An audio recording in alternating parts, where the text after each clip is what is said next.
Today is also the first test of abortion rights as an election issue, and it takes place in Kansas. Voters will decide whether or not to strip abortion protections from the state's constitution.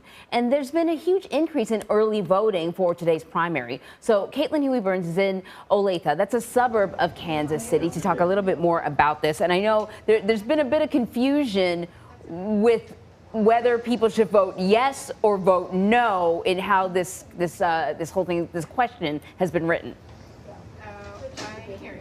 Hey, good morning, Anne-Marie. That's exactly right. This ballot is kind of confusing, and a lot of organizers have been working to try to explain to voters what a yes vote means and what a no vote means. But at issue today is voters are going to decide whether to take away protections in the state constitution to protect abortion rights. This is a ballot measure to amend the state's constitution. And if that passes, Republicans who control the state legislature will then be able to enact further restrictions or an outright ban or a near total ban. And voters and activists we've been talking to here on the ground over the past few days say that this feels even bigger than a presidential election. Hi, how are you? Knocking on doors and rallying voters in 90-degree heat. Activists on both sides of one of the most divisive issues in the country are making sure voters know that access to abortion is literally on the ballot. Walking down the streets in these suburban neighborhoods, it's easy to find very different points of view. Ideally, of course, I think we would all love a total ban. We do live in a realistic world, so even if we could get restrictions, we would be very thankful and happy for that. For Lori Mosqueda, the issue is personal. When I was 15 years old, I accepted a ride home from work from a coworker, and he took me down to the river and left me there. I screamed no, and I wasn't heard then. He didn't listen to me. But I'm going to vote no, and people are going to listen. I am a Christian woman, but I had that choice back then, and I want every woman to have that choice. Voting no will keep abortion rights in place.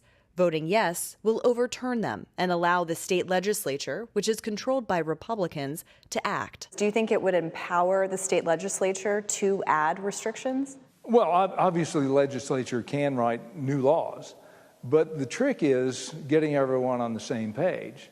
So it's going to be an uphill battle. But as a lawmaker, do you want to see a ban? Well, my personal opinion, I think we need more restrictions. It's creating a manufactured healthcare crisis, and now it's like hundreds of phone calls. Rebecca Tong is the co-executive director of a Wichita abortion clinic, which has seen an influx in calls from patients states away. Several neighboring states have banned abortion already.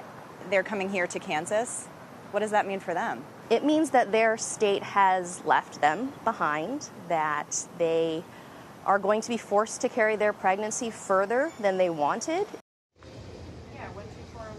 Now, if this measure passes tonight, abortion will still be legal here in Kansas up until the legislature decides to act on it. And the legislature comes back in January. Anne-Marie? Okay, so to clarify, because as I pointed out, it's a little confusing for voters. So even if the majority of Kansas voters decide to keep abortion legal, if that's the way they want to go, state lawmakers could come back and make it illegal. How likely is it that something like that could happen?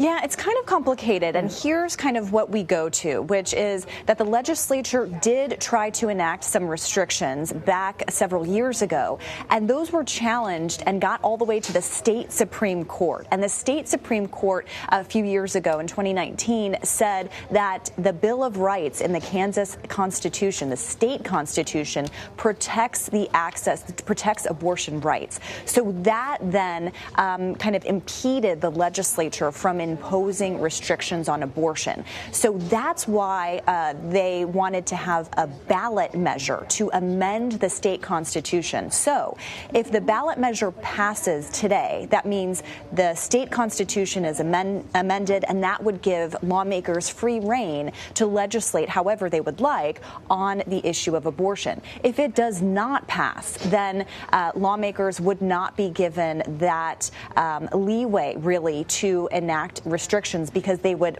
likely be sent to the court again and challenged again and be kind of dragged through legal battles. So that's a lot of procedure and a lot to explain. But the real issue here is that in the post-Roe world, we've seen all of these state legislatures across the country impose or go and move for restrictions. But this is the first time that voters themselves are actually weighing in directly to say, this is what we want or this is what we don't want. And talking to people on the ground here, it looks very close. It's very hard to tell where this is going, but Kansas is a red state. It has a Republican supermajority in the legislature. And with the fall of Roe v. Wade, this has become an issue that has really galvanized both sides. And those who are pushing for abortion rights to stay in place here say that this could have national implications. So if Kansas criminalizes abortions, what other options are there for women in the Midwest? What are they left with?